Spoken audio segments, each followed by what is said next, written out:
I gave up the glory of being a genius racer and quietly became her co-driver for 10 years. Yet, on the day she won the F1 championship, she gave the trophy to her sweetheart right in front of everyone. That night, she sweetly posted, "My lucky prince just said yes to my proposal," along with a picture of them snuggling together. I hit like on the post and handed in my resignation. 7 days later, a genius racer named William burst onto the scene.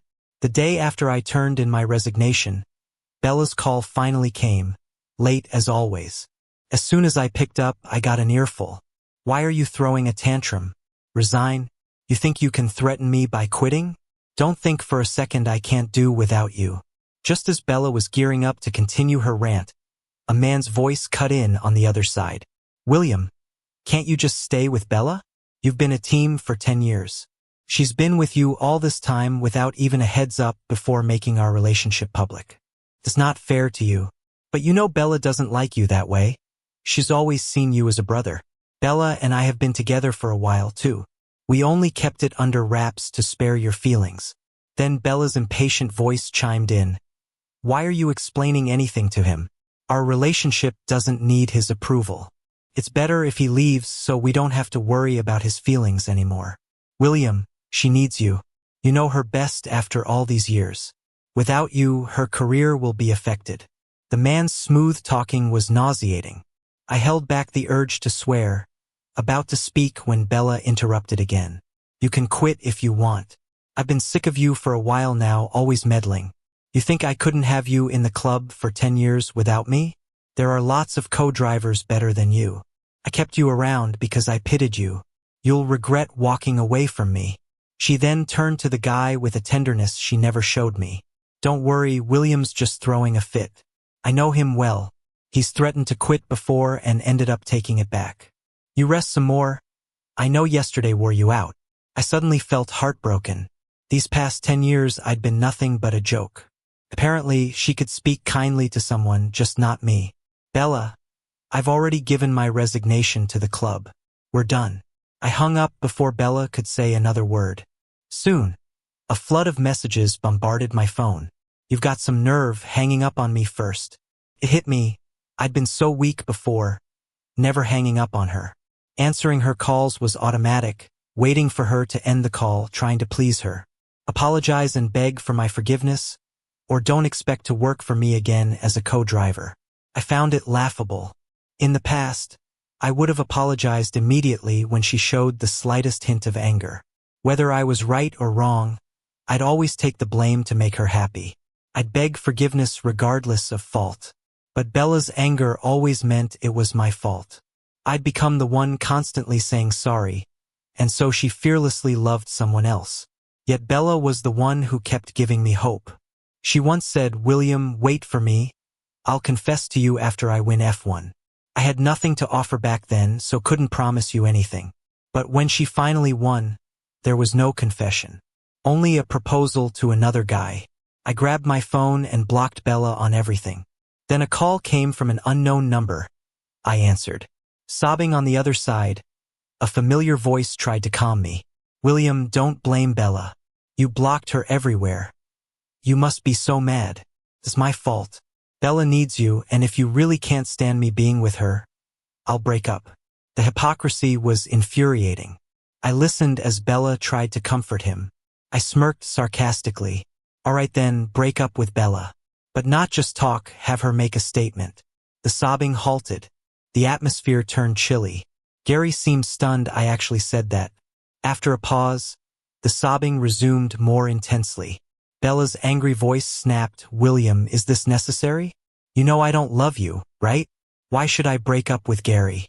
Even if I did, I'd never want someone like you. I was blind to think you were a good guy. Thank goodness Gary came back. Otherwise, dating you would have been disgusting." Before I could reply, Bella hung up first. Although I'd already decided to leave, and I'd seen through Bella's true colors, the call ending still hurt, just for a moment. But I'd only allow myself that brief feeling. Bella was right. I have no right to tell them to break up. I was never even her boyfriend, no standing to interfere with her love life. We met at the racetrack when I was already being secretly groomed as a racer by the club. She was just a rookie, ambitiously aiming for an F1 championship, oblivious of reality. She thought I was just like her, so she invited me to join her club. I was drawn by her big talk and left my old team. Then started the long journey of being together, the long chase. To be with her, I volunteered to be her navigator. This lasted for a whole decade. During those 10 years, I confessed my feelings countless times. Each time she'd say, "William, I know how you feel about me, but I have nothing right now.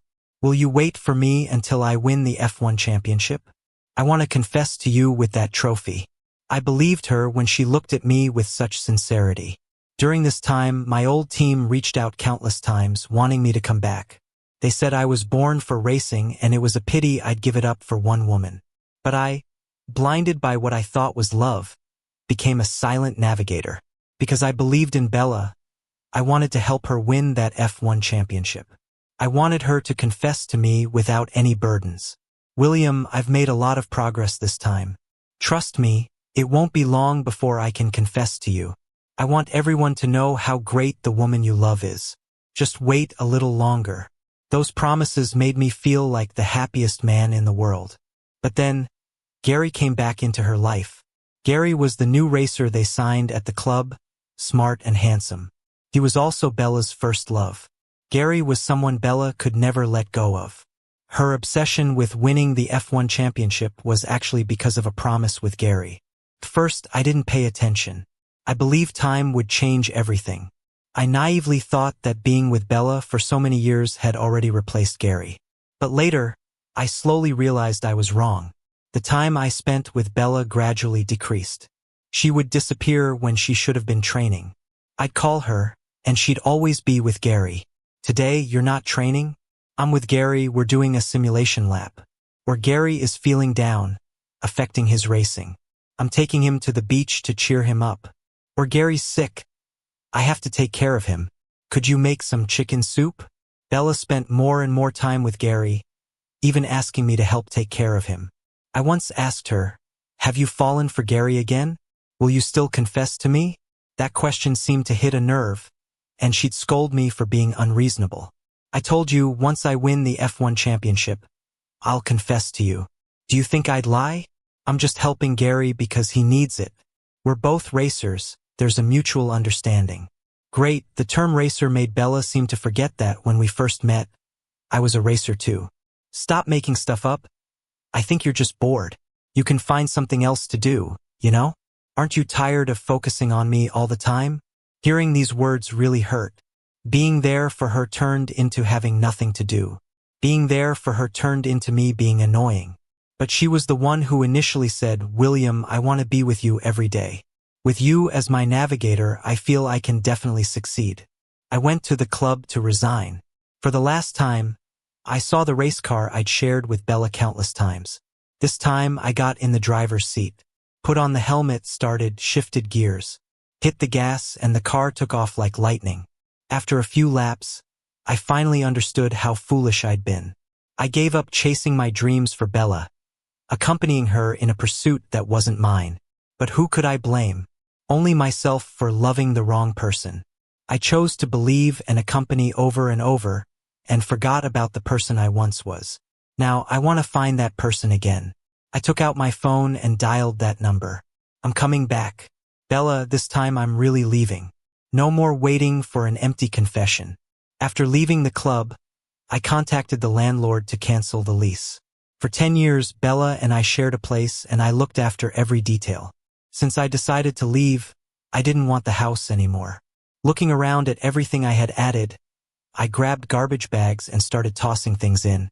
I doubted she ever appreciated them. Cleared out, I packed my stuff, left the keys at the door, shut the door, walked away. Once, I gave up everything as a racer for Bella. Now, I'm going to win it back. By the time Bella got the notice from the landlord, I was already leaving in a car. She called using Gary's phone. "Where'd you go? Why'd you block my number?" The landlord said, "You canceled the lease, what's going on?" A string of questioning. "Aren't you at Gary's? Why don't you just move in with him? Why bother about my lease?" I replied coldly, "William, I'm asking about you. Where I live is none of your business. Care about you. Don't be so ungrateful. Go lease the house again and make dinner tonight. I'll bring Gary over and maybe you can apologize. He cried a lot over you quitting. Her saying this so naturally left me speechless. That's when I realized just how little the person I'd loved for 10 years cared. Seeing my silence, she got impatient over the phone, urging, "You better hurry. The produce at the market won't be fresh much longer. Remember not to put green onions. Gary doesn't like them. And by shrimp, Gary likes them." She kept talking about what Gary likes. Turns out she could pay such attention to someone. And I'm allergic to shrimp, something Bella didn't remember. By then, I only felt deep disappointment toward her. I knew Bella didn't love me, but I didn't know she never cared. Even as friends, after 10 years, she should have known something about me. After all these years, I cooked for her countless times. I never bought shrimp, and she never noticed. Once I had a fever and was too weak to cook. She brought me some porridge. When I smelled it, I told her I'm allergic to shrimp. Back then, she swore there'd never be shrimp on our table again. But now she wants me to make shrimp for Gary? She's got no heart, right? She never remembers what I like, but she knows all of Gary's favorites. That's the difference between love and not love. I coldly replied, I quit. Sensing my attitude, Bella softened her tone suddenly. William, can you stop talking about quitting all the time? Come back and I won't hold grudges. I was fed up with Bella's superior tone. I said I quit. I'm out. My words really ticked off Bella, and she angrily said, Had enough of playing around? Are you kidding me, making me think you're leaving for Real? Want me to beg you back? Not gonna happen. Tonight I expect a meal ready, or there's no chance I'll ever let you be my navigator again. Funny, Bella thinks this is some reverse psychology trick. She's just relying on my love for her. She enjoys my efforts, but she never really cares about me. I couldn't be bothered to talk to her anymore, so I hung up. Soon I got to the club entrance. As I got out of the car, Anna approached. I smiled and said, Hi, I'm back. With that, I walked in, everything familiar. I quickly made my way to my old race car. Anna glanced at me. Kept it just for you, go take it for a spin. I smiled and nodded. When the car sped off, I felt alive again. After parking, I noticed countless missed calls and texts from unknown numbers, but I knew they were from her. This time I didn't even look and just tossed the phone aside. Yup, time for a new one, a fresh start. Turns out, someone nearby recorded my track runs at the club and posted it online. Everyone assumed it was Gary, 'cause not just anyone can drive Bella's car. In her club, Gary's the only male racer, so they didn't think of anyone else. Lots of people started shipping Bella and Gary. Wow, no wonder Gary's driving skills are top-notch, winning Bella's heart. Gary is awesome. He and Bella are such a perfect match. I'd love to see Gary showcase again. His skills are better than Bella's. Anna came to me with the video, it was you, right? My eyes widened as I nodded, not expecting to be filmed. Anna laughed, yeah, you've gotten even better. Lucky I called you back, or we'd lose a gem. And hey, aren't you gonna set the record straight? These skills got wrongly credited, you know. I shook my head and couldn't help noticing the trending comments about Bella. To everyone's surprise, Bella's comment was, Gary's skills have always been better than mine. Netizens wondered if Bella was bragging about her love. But only I knew, Bella knew it wasn't Gary, but she defended him anyway. That day, both Bella and Gary were together elsewhere, never even visited the club. If it was Gary, Bella would know best. Yet she handed the honor to Gary because, in her eyes, he's the only one who deserves it. She must be head over heels for Gary, while I'm just a passing phase in her life. Leaving her was the best decision I made. Just then, another video surfaced online.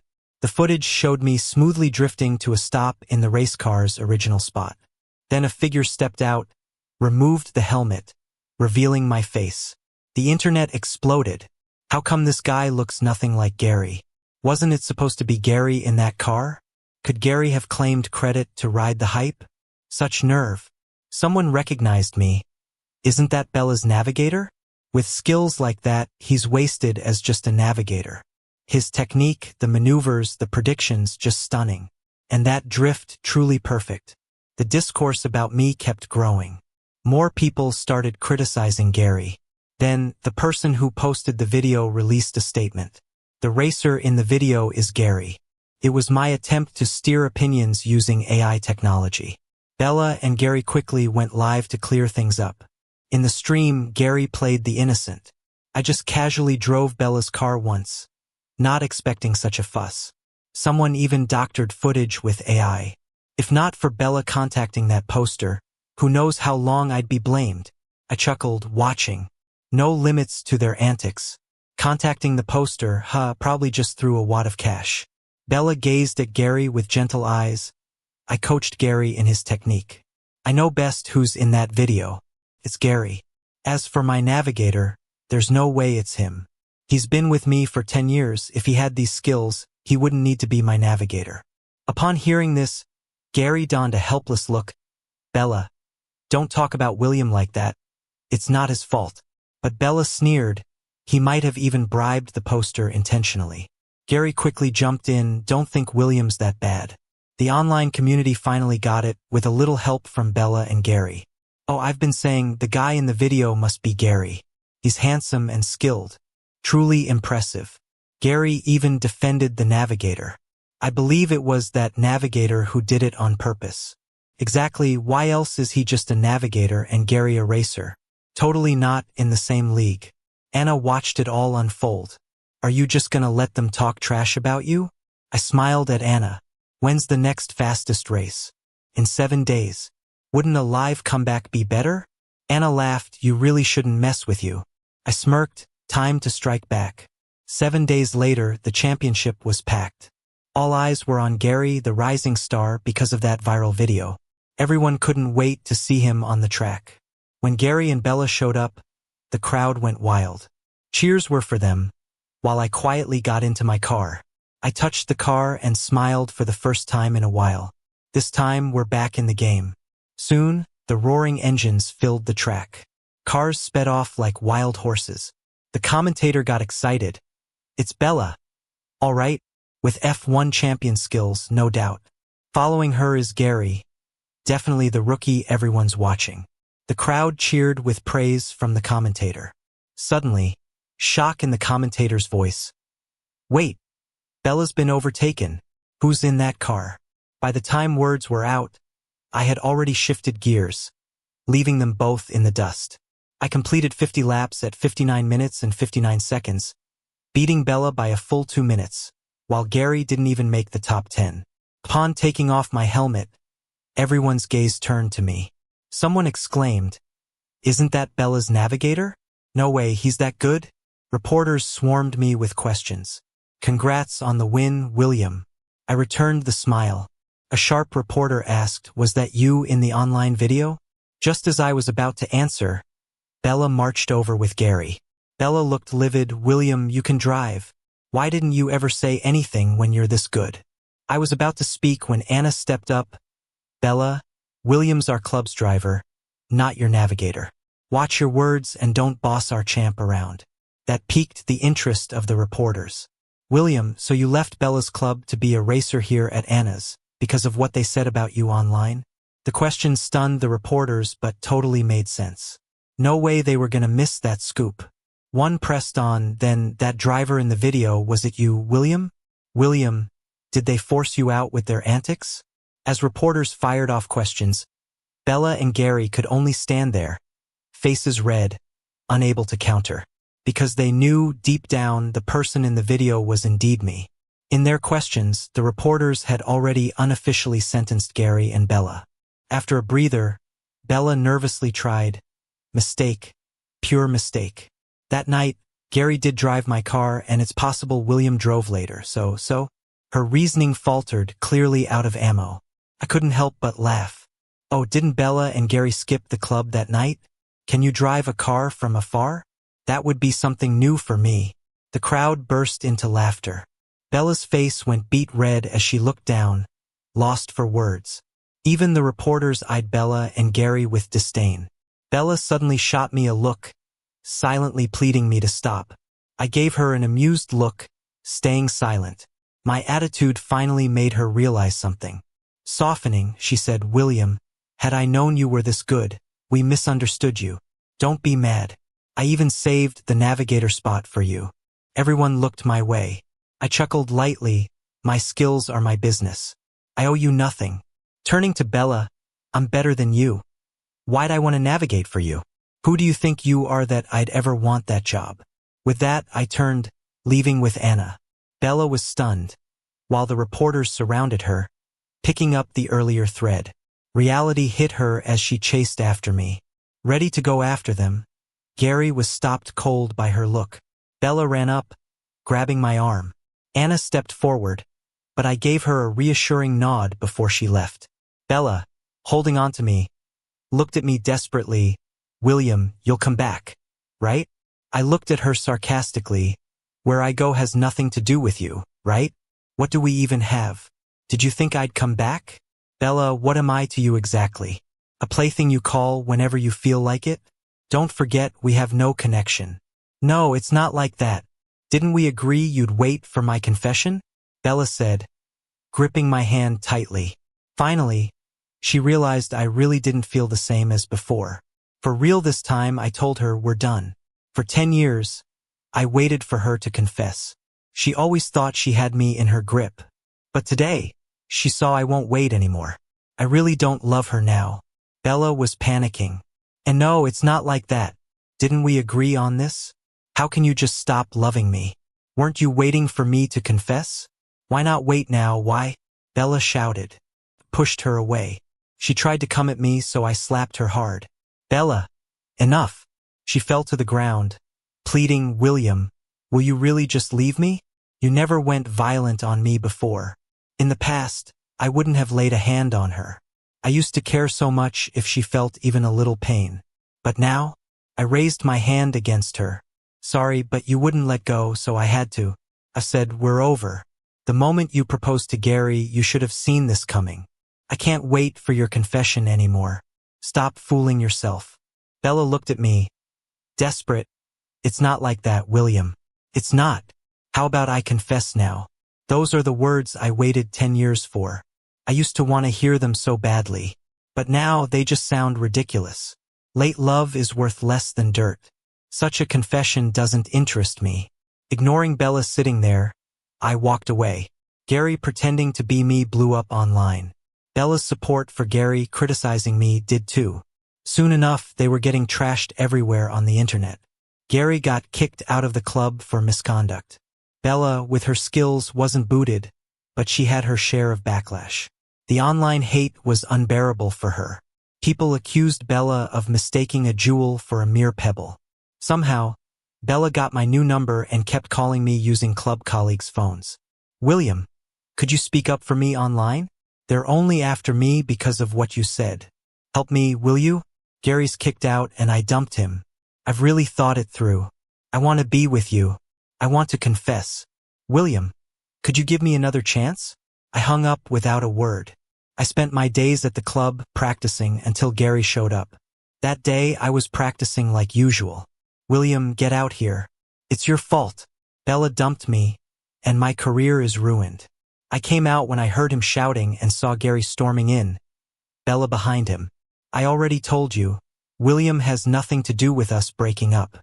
This kind of behavior just makes me dislike you more," Bella told Gary. Gary saw me and pointed. "How can it not be him? If it weren't for him, you wouldn't have left me.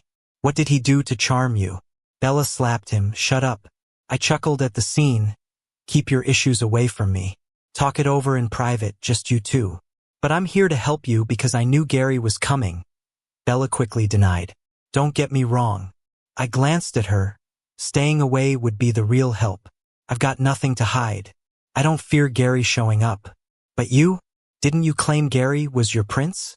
Now you won't even claim him? You go wherever benefits you, huh? Makes me sick. Bella looked at me, astonished. "How can you think that about me?" I sneered. "How should I think of you? Still let you fool me? Wait for your confession? It's too late. I don't want you anymore." Pointing to Gary, I said, "This fool likes you. Why don't you go with him and leave me out of it? If you keep involving me, I'll call the cops. My words utterly defeated Bella. She looked at me with red eyes. Is it really impossible? I nodded. Suddenly, Bella charged at Gary like a maniac. It's all your fault. Why'd you have to show up? If it weren't for you, I would have confessed to William already. We'd be together by now. Her punches and kicks rained down on him relentlessly. I watched coldly and called the police. When the cops came, Bella was still furiously hitting Gary. They struggled to pull her away. By then, I had already left. Bella believes I just haven't forgiven her yet. Stubbornly, she thinks if she wins another F1 title then confesses, I'd accept her. She started training like crazy. Every day, she uses unknown numbers to text me. William, wait for me. I'll confess once I win another F1 championship. William, since you stopped being my navigator, training feels empty. I miss you so much. William, I keep training because I want to win an F1 trophy just for you. William, please wait, alright? Every single number got blocked after one text. But Bella just kept trying. This kept happening until the F1 race. When I ran into Bella at the track, she came right up to me. William, wait for me. I'll confess to you once I win the F1 championship this time. I promise I won't make you wait again. I looked at her blankly. Stop being so stubborn. Also, you're not winning the F1 championship again. Bella shook her head. I will. Wait for me, wait for me. I took the first place in the race without any suspense. Bella's eyes looked empty as she stared at me. Why, William, why? Why did you come in first? Why did you ruin my chance to confess to you? I once gave you a chance, and now, as long as I'm here, you'll never get the F1 championship. Just let it go. You'll never have another chance. With that, I turned and walked away. Bella refused to accept it and got back in her car. She kept shouting, I can do it, I have to beat your record. She drove around the track like she was possessed until suddenly, another car sped towards her. Everyone was shocked, watching what happened. A loud crash. I didn't look back, just walked away fast. I later found out it was Gary. He hated Bella and wanted her to pay for it. He chose to take her down with him. But none of this matters to me anymore. My road ahead is much longer.